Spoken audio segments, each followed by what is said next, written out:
Yeah, so for those just jumping in, we're doing a little task today. Okay. So piece of paper on your phone. If you're driving mentally, you get to do it. But I want you to take and like write all the stuff you think you need to work on, right? Like in terms of like what you want to things you're working on improving in, like what your weaknesses are, like the things you think you need to be better in. Can also be even like personal stuff. Again, I'm not gonna pick anybody here. You don't have to share it unless you want to, right? But I want you to like take a couple minutes and let's like write that out, and then we'll do the next step after that. So this is for those that didn't hear, this is something that really helped me shape how I view things and look at things, and really helped me like learn, how to manage some stuff. Did you send sheets for this week? No, we're doing this. You're writing on your own. So this is I Oh, want okay. you to write Okay. this down, and you'll understand why as we go through. Because if I give out sheets beforehand, like you guys will know like how I'm you going to use this. So I Yeah, can't I just want give to you make I sure I can't give didn't you an miss advantage to anything. start. So Okay.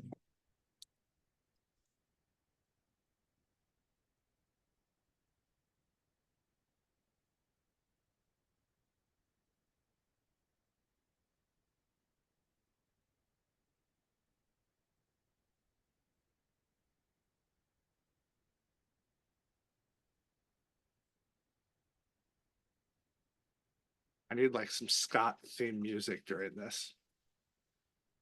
Hmm. The Jeopardy song. Yeah, that's actually what was going through my head. All right, hey LaRonda, what we're doing is we're starting with a list with a couple columns, and in the first column, I want you to write down all the stuff you need to work on, like the stuff you're trying to improve on, what you think your weaknesses are, where you can improve, like those kind of things. Oh, I'm gonna Okay. need I'm gonna need the Game of Thrones shame bell here for Miss Debbie coming in 10 minutes late, right? I'm gonna ring the shame bell at her. All right. So what we're doing, Debbie, is and I know you have pen and paper there, is I want you to start with a column on the left and write down like the stuff you want to work on, weaknesses, like things you want to improve on. Like make a list. And again, I'm not going to make anybody share it. Like I just want you to start there, and then I'll walk everybody through where we're going to go from there. And then everybody kind of just give me a heads up, as thumbs up, heads up, as we're working through that and getting our list done.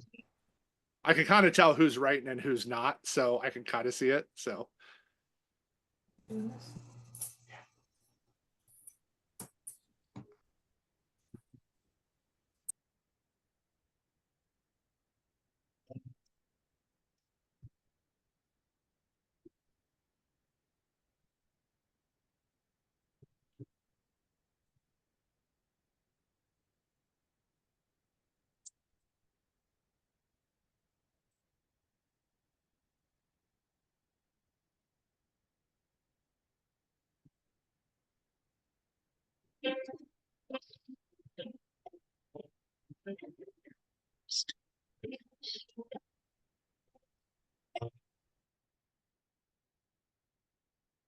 I think we're getting close here.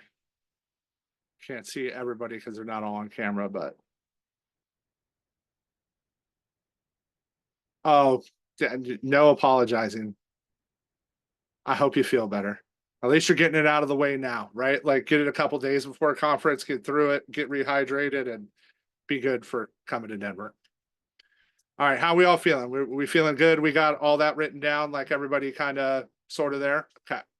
So now in the next column next to it, okay, I'm I want you to write the list of what your strengths are. Okay. So write down what you think your strengths are and what you're really good at. Again, this could be work, personal. I want you to write that down.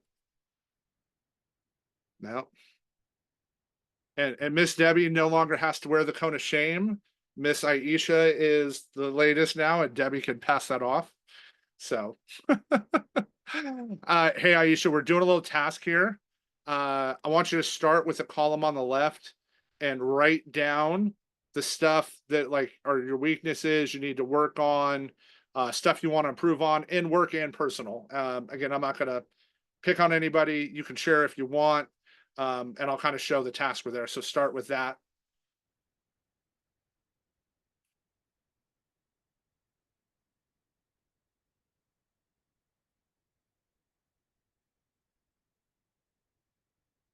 Yes, I am on time is late for me. I am, it is.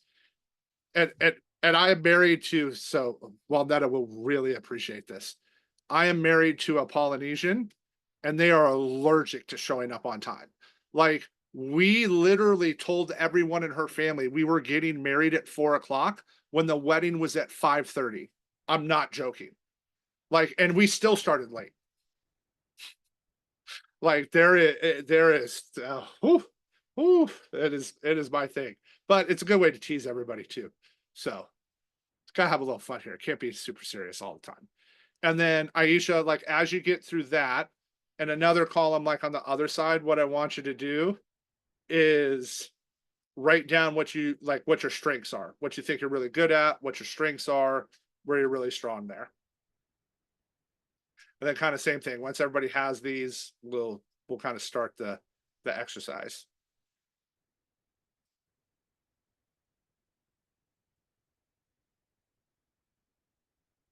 I feel like Helen's on a sales call. I could tell, know why? Because I get that same hand movement when I'm going that Debbie likes to tease me about.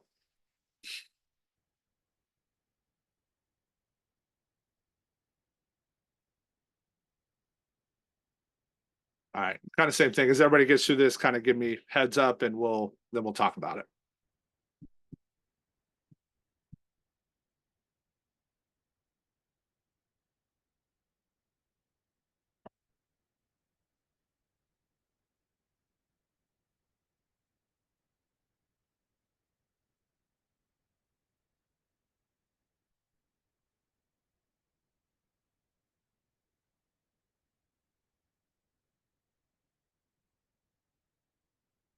Aw, Sarah's baby is very cute.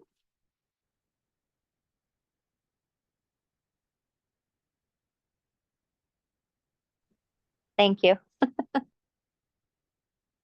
right, how we feeling? Everybody pretty much done with their list? We feeling good? All right. So I think you guys are about to be shocked. How many, and this is the question I'm going to ask, how many would say the list of things that you want to work on, think you're not good at, aren't strong at, how many of those, that list is longer than your strengths? Okay.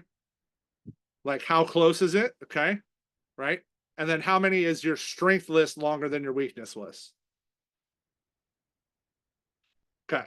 So we're going to talk about now how we think and how we frame things. Okay. We are really good about thinking about all the negative, stupid crap that we're not good at. And we're probably never going to be great at, but we'll make this big long list and try to catapult ourselves on things that we can maybe only improve this much on. Right. So, right, like we say, hey, these are like, man, it is there. And it's because how we're naturally wired, okay, as humans. We live a very different life right now than we even did 100 years ago, 120 years ago. Okay.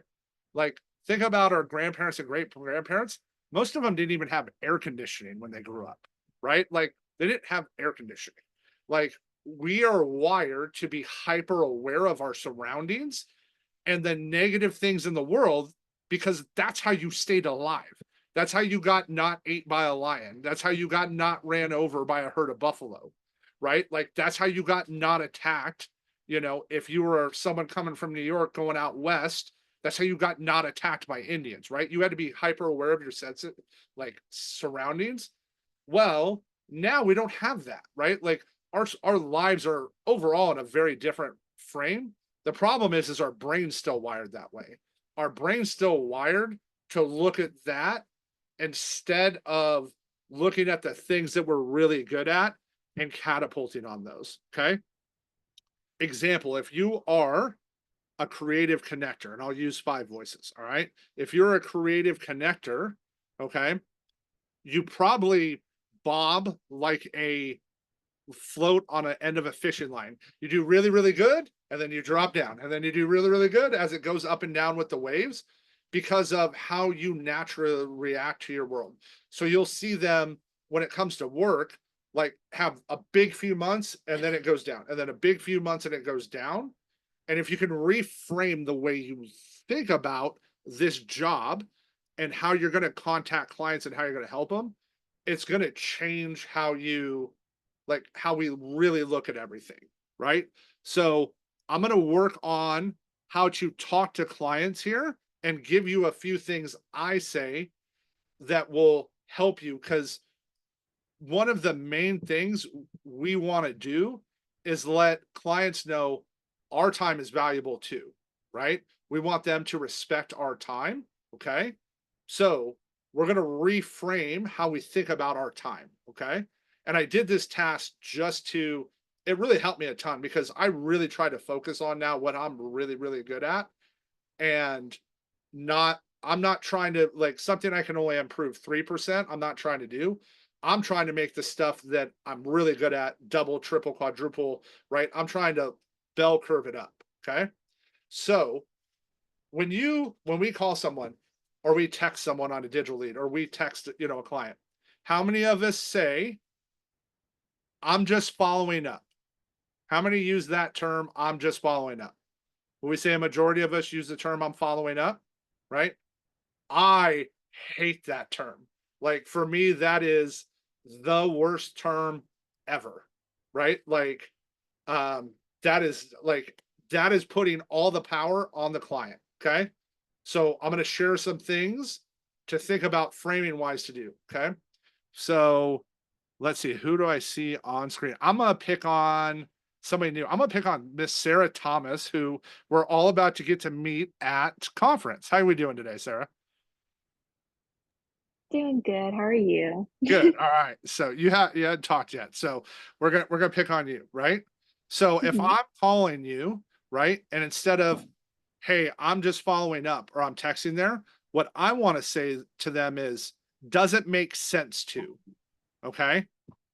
Does it make sense to put coverage in place to protect you and your family if something were to happen to you? Right? Instead of, I'm just following up, I have all the time in the world, you're the busy person. Okay. You're taking control back of that conversation. Right. So instead, right, what I say to them is, and I'm really like, it's really serving me well on text too, is, does it make sense for us to put coverage in place to protect you and your beneficiary? Right? Question mark. Does it still make sense, right? If they missed an appointment, does it still make sense for us to get together and put this, or this in place? Whatever we talk to them about. Okay. And then next, all right, when I call them, I don't ask them if this is now still a good time for them. I'm not giving them the out. Like, that's the last thing I'm going to do. I'm not giving them an out. Okay. What I call and say is along these lines is, hey, it's Trevor. As promised, I am calling for our 3 o'clock appointment to help you get protection in place for you and your family. Okay. Again, I don't want them to have that out and think their time is more valuable than our time. Okay.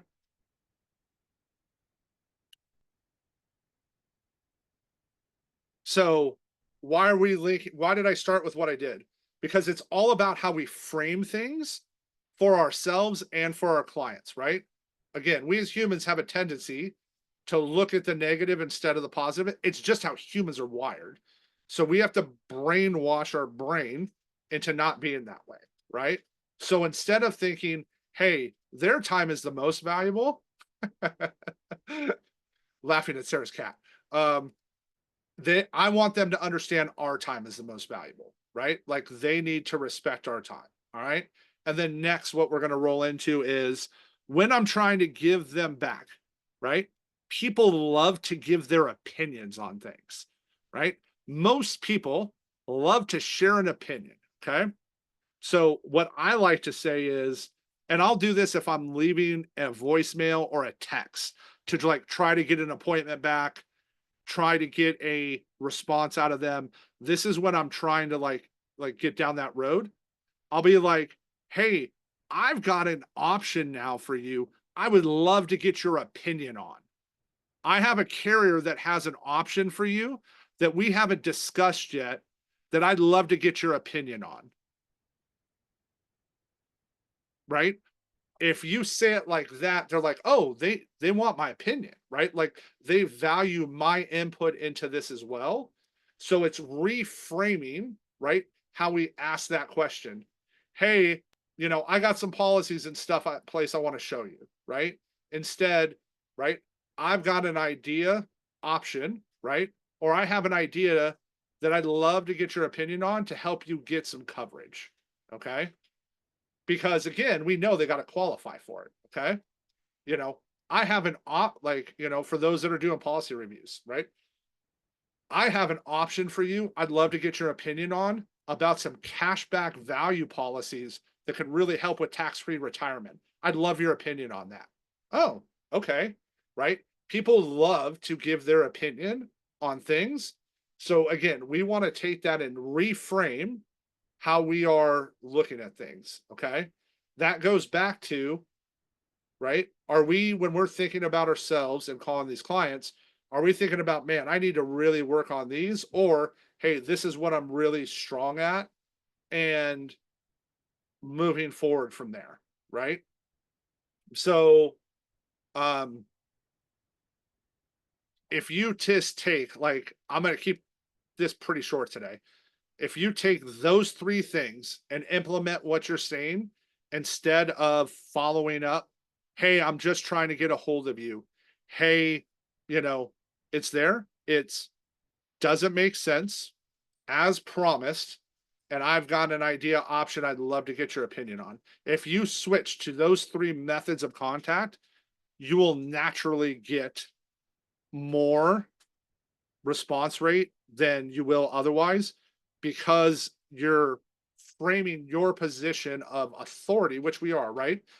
Like these people, most of them don't even know the difference between a term policy and a whole life policy, right? Like they don't know that. They don't know what an IUL is. They don't know how we can protect them and their family.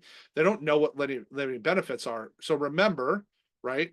Don't focus on the weakness, focus on our strengths. We have a team here that if you don't know something, you can go to and get help from, right? Like we have a big group of people that if we push ourselves, we have access to. So, and this is a big thing, right?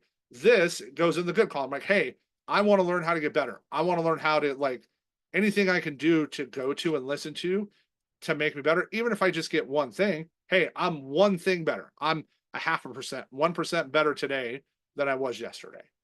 So, I'm going to keep this short before conference. Everybody's going to fill their brains. I'm not 100% sure if we'll do this the week after conference. Let's see how we'll kind of talk about it in the group. We'll see how everybody's thinking. If everybody's too maxed on all the info they got at conference, maybe we'll skip one more week just to kind of let everybody fill it in. Or we might say, hey, you know what? Let's get together and talk about all the cool stuff we learned at conference and let's see what we can do to help each other. So, opening up the floor for questions.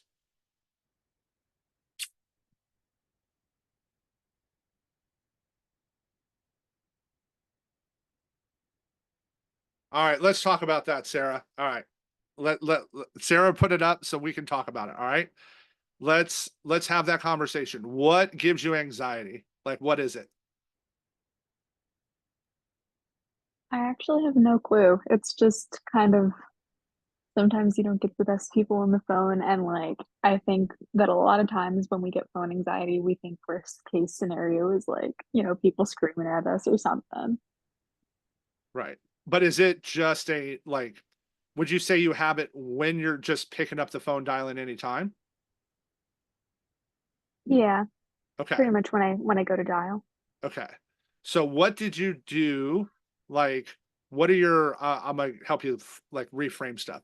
Like, what do you like to do? What are your hobbies? What's fun when like, if you could go do anything right now and money wasn't an object, like what would you go do? Um, I would definitely travel.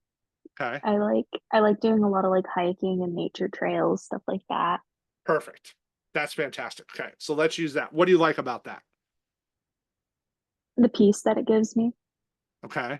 And did you always like it? Like the first time did you go do it? Was it like, oh wow, I really love this? Or it was, oh, this is a little hard physically, but the reward was totally worth it. Yeah, it's definitely a bit of a physical challenge, especially depending on the different like hikes that you go on, but it's definitely enjoyable too. Right. So what I'm hearing is, even though it's difficult and sometimes challenging, you like the result and the reward. Right. Okay. So I want you to think about that dialing. Okay. When we're dialing, part of it is right, you're putting the reps in. Would you say hiking now is much easier for you than it was 6 months or a year ago? Yeah. Right. Because you've gotten stronger, you've done it more, you enjoy it, right? You've learned to get there. So when you're thinking about dialing, one, remember this: you are not responsible for other people's reactions. Okay. One of the greatest things we have as human beings is we get to control how we let other people make us feel. Now, that is not always easy, and we do not often do it right out of the gate, but we can re-steer the ship. Okay. Um, I personally am calloused from doing sales for 25 years, and I just don't care because it's their, I don't know what's going on in their life. Okay. Right. We don't know where we called them. We don't know what happened. We don't know what kind of day they're having. And really framing it to back to this is right. Hey, I'm focusing on the negative instead of I'm going to get to help protect a family today. Okay. I'm going to get to put coverage in place that can make a huge difference in someone's life. One of my cousins, wife's cousins over the weekend was, who's younger than me and her, was walking out the door, had a heart attack and died in his early 40s, right? Like we're not promised tomorrow. Like, so I know when I'm helping someone and talking to them about it, I'm not bothering them, right? I'm not harassing them. They at one point asked for this information and I don't know what their day is. So I would learn to also do like a reward system. Okay. As you're dialing, like, hey, set a goal. All right. I'm going to make 50, right? Say you've never made 50 calls in like one dialing session. I'm going to make 50 today. Like, that's my goal, and set up a reward. Okay. If I get there, I'm going to go to Target and get a Bucks, whatever, right? Whatever it is that you want to do. Or, hey, I'm going to like, if I can make this many calls this week, I'm going to go get on a hike, right? Like, I'm going to go do a hike I really like. And if I don't, I'm going to keep dialing until I get there to reward myself. Like, so like as you get there, it'll be there. And then think about like driving, right? Were you nervous when you first started driving? Right. And now it's just, you get in the car and it's autopilot, right? You're unconsciously conscious when you drive. The phone will become the same way. So don't let it scare you. Right. And don't let people's opinions of themselves ever affect how you look at yourself. Like that's something that, again, easy to say, not always easy to do, but we want to work on that, right? Like that's something, and that's why I brought up those columns today. Is if we're only thinking about the negative side instead of always focusing on the positive side, that's where our brain will take us. So, all right, Miss Walnetta, let's hear it. So, Sarah, being somebody who came into this, I thought that I would be okay dialing, but I was paralyzed, literally paralyzed. So what I did, and I worked with Ruth a little bit on this, is she started me with just do 3 dials. Just do 3. And that's just like 3, dial the number, push the button, which, was really hard for me. I could dial the number, I just couldn't push that green button. And the whole time it was ringing, I'm praying, please don't answer, please don't answer, please don't answer, because I was terrified. But what I did was I have these little jars, and I still have them. One says start, one says complete, and I had 3 paper clips in the start.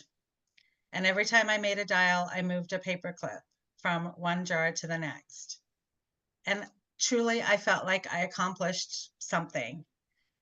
And then in one of my sessions, and I was dialing old leads, I got somebody on the phone and I made an appointment.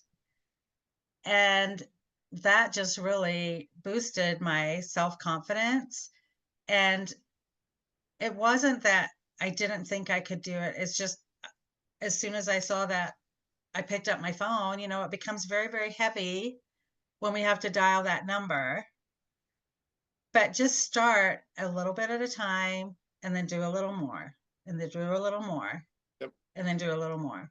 And eventually it will just be, it'll just be a normal something that you do every day in your business. And that's what really helped me. I don't know why I had such a struggle with it, but I did. And I had to deal with it because the most important thing is our business. And you'll hear the founders say this all the time, is that when you don't have your phone, you're broke. So you've got to have this. You've got to dial. You've got to make those appointments. You've got to talk to people. You can sit there and say, please don't answer, but really, you do want them to answer. And to be honest, I have not had anybody, and I know a lot of people will say, I can't believe that. I have not had anybody be terribly rude to me or awful or to where I want to cry. In my previous job, I almost did. But now it's just like, just say no so I can go. And so I can dial the next one. So I hope that helps just a little bit. That definitely does. I'll have to put that jar system in place or write that down. Yeah, and if you are a chocolate fan, do it with M&Ms, right? Like make it a reward, right? Like make it so it's worthwhile. Now, if you're doing it with M&Ms, make sure you're doing some laps and getting up and walking around. But you can whatever it is, right? You can make it there. So Sarah put something in the chat, right? So here is something, and some of you have heard me talk about this before. I agree, kill them with kindness. And this is what I also say. And I would say, I'm sorry. I think I misjudged the problem we're trying to solve. I thought helping yourself and your beneficiary, right? I'll say you and your family, if I don't have their beneficiary yet, would have an impact on your lives. Sorry, I misgauged that, right? And okay, that to them, right? When they're going to be I want them to understand we're only here to help them, right? When they say that, we don't know what happened. We don't know what, texting you that we don't know what, they don't know us. They've never met us, right? That's not coming at, Steven or Daniel or Scott or Krista or Aisha or Adrian. It's not coming at anybody like that. It's right. It's a reflection of themselves. So I want to remind them, hey, I'm sorry. I thought we were actually trying to help you and solve a problem. Right.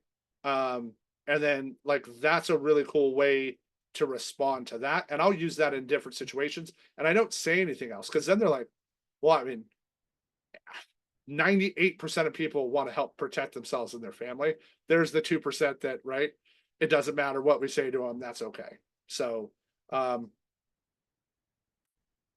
right. What happens when they ghost you? Follow up. So Lorana asked what happens. It's going good. You lose them, you ghost. I wrote a policy this week on the wife that I've been chasing since the beginning of April. And I'm writing the husband's policy now Tuesday morning before we leave to go down for Denver. and it's going to end up like over 5K in policies. Yeah, like I'm going to just call them and like text them until they don't exist anymore. They're either like, if they're not blocking you, okay, so here's something to reframe. If they haven't hit stop on their texts, they know they need to do it, but they have something in their life going on stopping them from doing it. So that's why I shared with today these follow-ups, right? So like, again, it's, we'll go back to this, right? Someone's gonna ask, like, love that, like what Scott said, does it still make sense to get protection in place? Yes, I asked that like verbatim, right? Does it make sense to still protect you and your family? And if I know their beneficiary, I'm always using their beneficiary's name. Okay. Does it make sense, right? So I'll start with that. Hey, does it make sense to do that? You know, I've got the idea and option I'd love to get your opinion on. Use memes. Everybody likes a good funny meme. I use my dog Major. I send, like, I have this woman right now, I'm going to get this policy. She responds when I send her pictures of Major. She won't remake the appointment with me, but she responds to my texts of Major. So to me, if she didn't want to talk to me anymore, she wouldn't respond. She knows she needed to do it. I don't know what she has going on, but right, listen, 80% of all sales are made after the fourth no or fourth attempt. Okay. We're going to get told no at minimum 4 times by a client before we get a yes out of them. That's just the math, period, the end. Right? Like, that's, what it is. So understanding that side of it. So like, I'd like to hear like someone like opposite of me. So like Debbie, who's been here for a while, what's your follow-up? Like, what are you doing for follow-up, Debbie?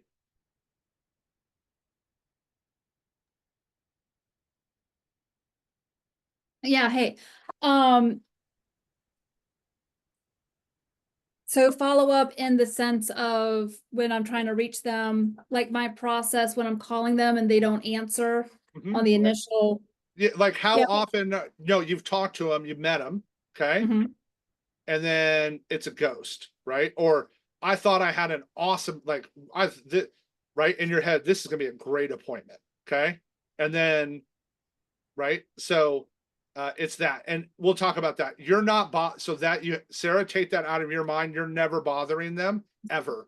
We're never, ever, ever bothering them, right? Think about what the solution we're offering is we're offering to put protection in place that if something happens, most people's families are going to be in a bad spot. Look at all the people you probably personally know that you've seen in the last couple months that have put a GoFundMe on Facebook or social media because they didn't have coverage in place. I'll bet every single person in here could raise their hand, right, and say that.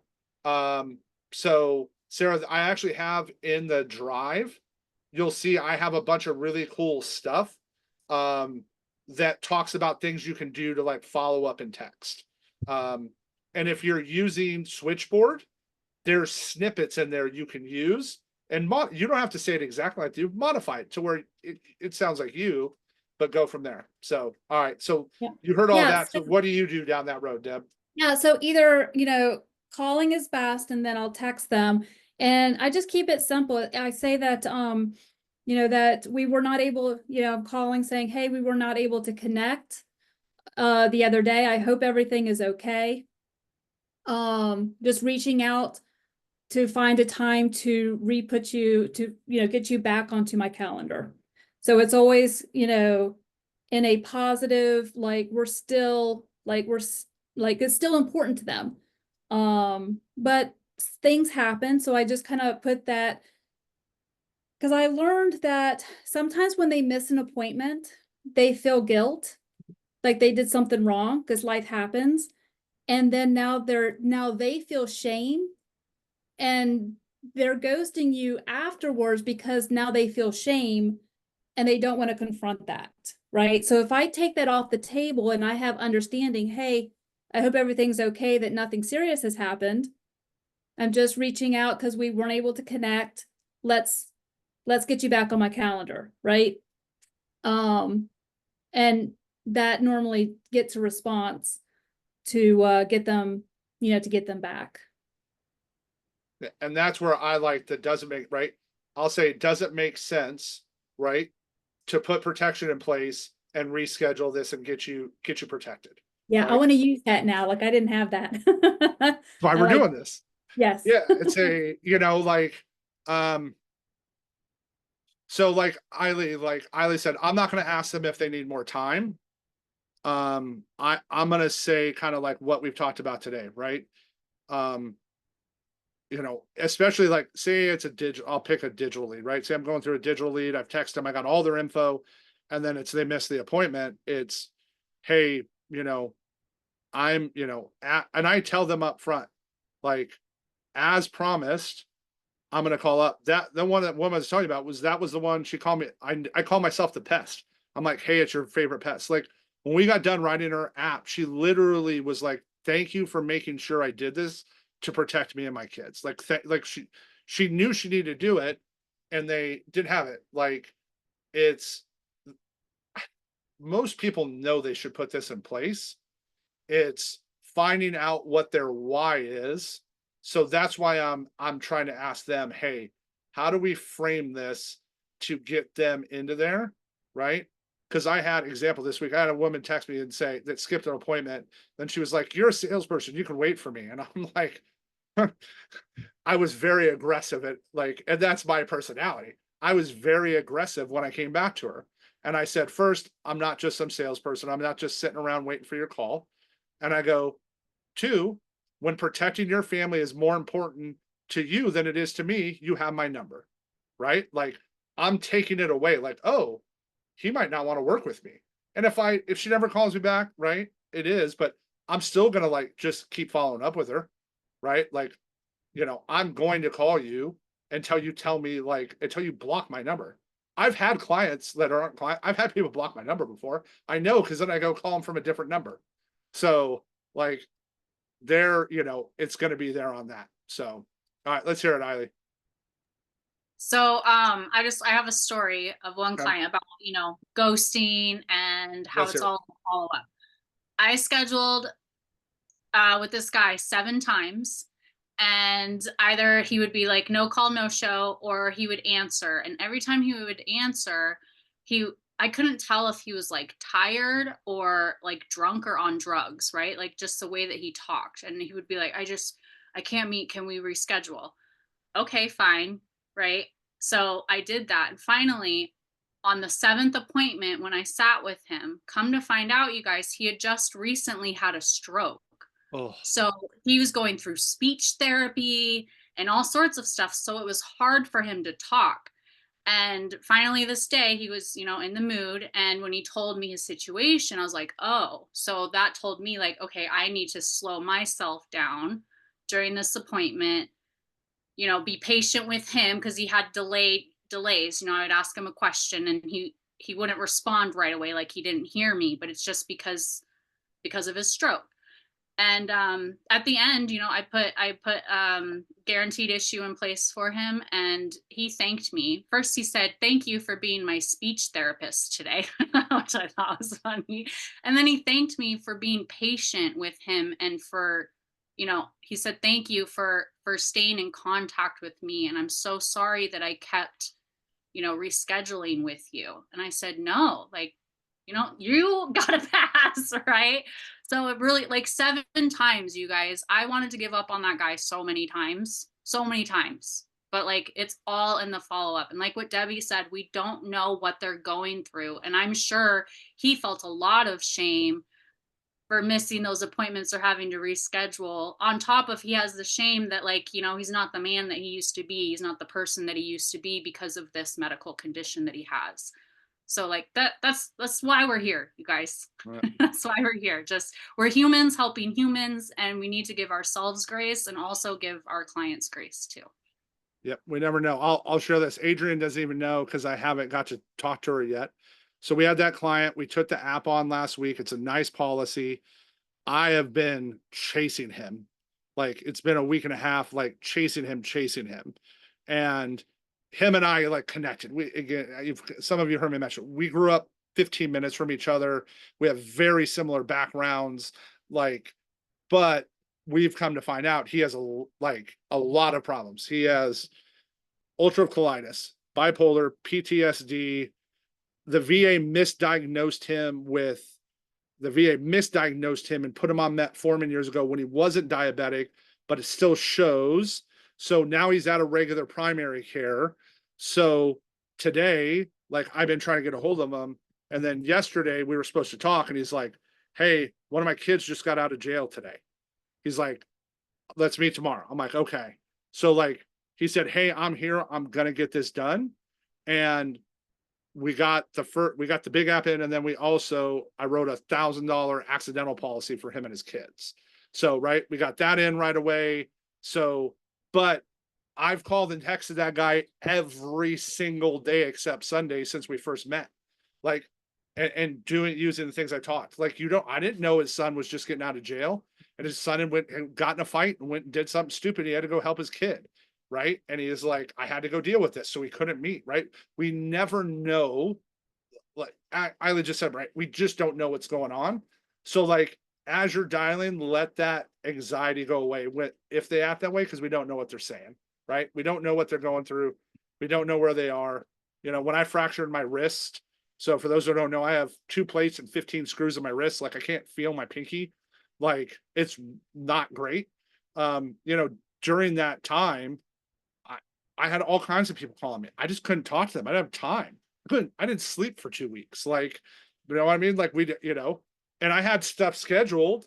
Like, I broke it on a Sunday. I had stuff scheduled for Monday morning. Right. And people are calling me. And I'm like, I'm not answering my phone right now. So we just don't ever know what someone's going through. So, Eiley said it great. Give them grace and give yourself grace. Like it's super important to do. So, well, I'm excited to see everybody's faces that is going to Denver.